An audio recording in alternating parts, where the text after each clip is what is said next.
Alright, this is a little recap of what I did yesterday with the motor mounts. Completely forgot to tell you guys how I did it, point out what I had to do. But just like everybody else who does these motor mounts, this is the AC compressor right here. I don't know if you can make out right here. This is the AC. See that bolt right there? You gotta take that out. There's 3 of them. Take all 3 of them out.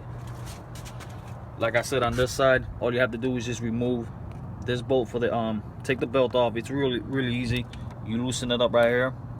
There's the tension wheel right here. Take this bolt off and the one that's on the bottom after you take the belt off. But make sure you bunch up the belt and tie it up here or something, because you don't have to take the whole thing off, because then you're gonna have to remember how you put it back on. So then you take the alternator, you put a pry bar in here, you pry it up, and then just move it forward a little bit.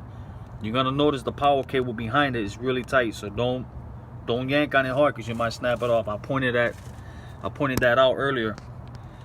Then you got all the room to get under here, and get a wrench or a socket wrench under there to get that 16 head off. You might have to, oh, that's another thing too, you have to remove this air box here. This is the driver's side. You have to remove the air box. Be careful with the mass flow sensor. Pop it off over here, this clip, pop off the other clip on the bottom. You know, obviously open this up, pull this out, and then the bottom half, it's just snapped in. Don't bolts in there or nothing like that. Just pop it up, pry it up carefully. Be careful not to rip this hose. Pull it out the way. Pop this part out right here.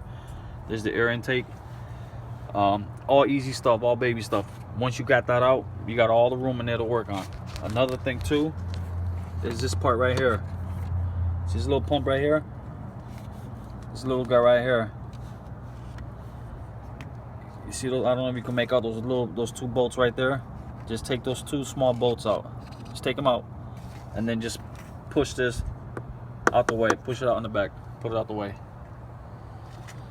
And that's it. Then you can get to your motor mount under there.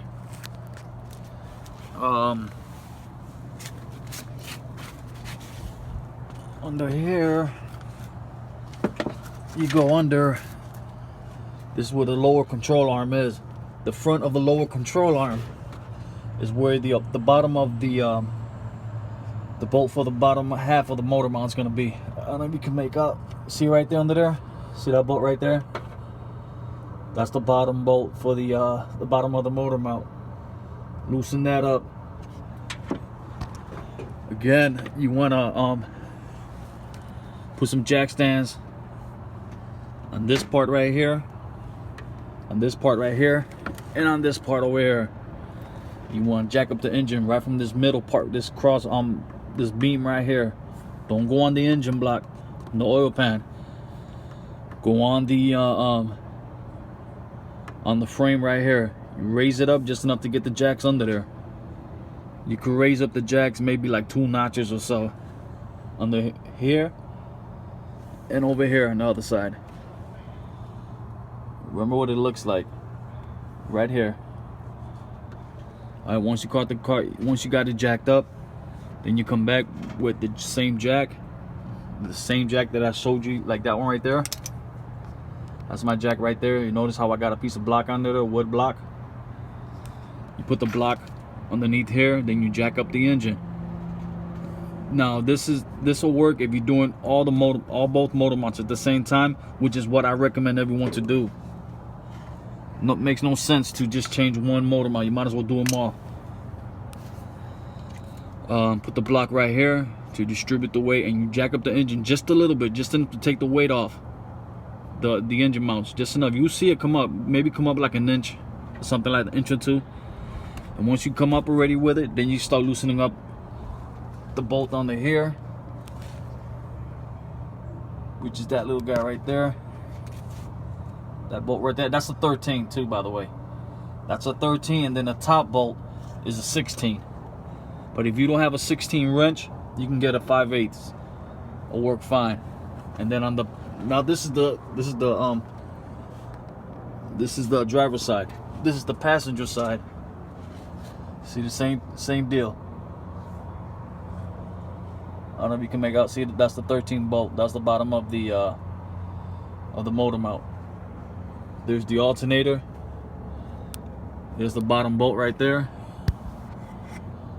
See that right there? That's a Torx head.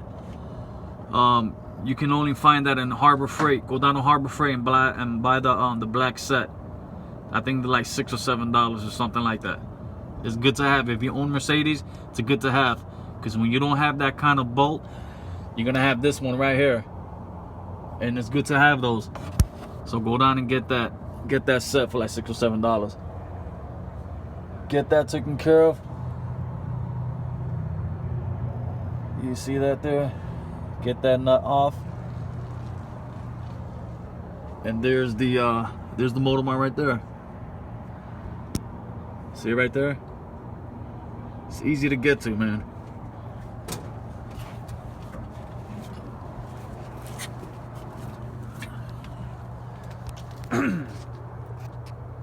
So again, you got to remove this air box here, and then once you got the alternator out the way, you can easily reach in there and get that top bolt off.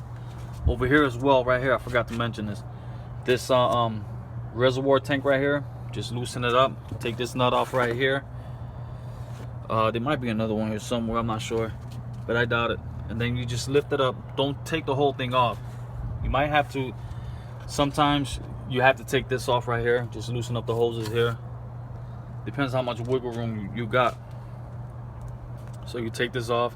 I took mine off. You don't have to, but I took mine off. And then once you do that, you see I don't know if you can see the motor mount right there. This is gonna be a little tight fit. You can get a wrench in there. You can get your wrench in there, or a socket wrench, a 16 or a 5/8, and start, cranking and loosen it up. So it's not that bad. It's a real easy job. If you've done it, if this is gonna be your first time doing it, it's gonna be intimidating, and it might take you a lot longer. But it's really not that hard to do. All right, so that was just a recap. That was just retouching bases on what I did earlier. Again, this is for Clk320. It might apply to 97 straight up through 2003, 04. I'm sure it applies the same thing to the 55s, to the 430s, to the E320s, E-Class, E430. Sort of pretty much the same thing, man. All bug eyes are the same thing. So that's pretty much it. Just wanted to touch bases on that again.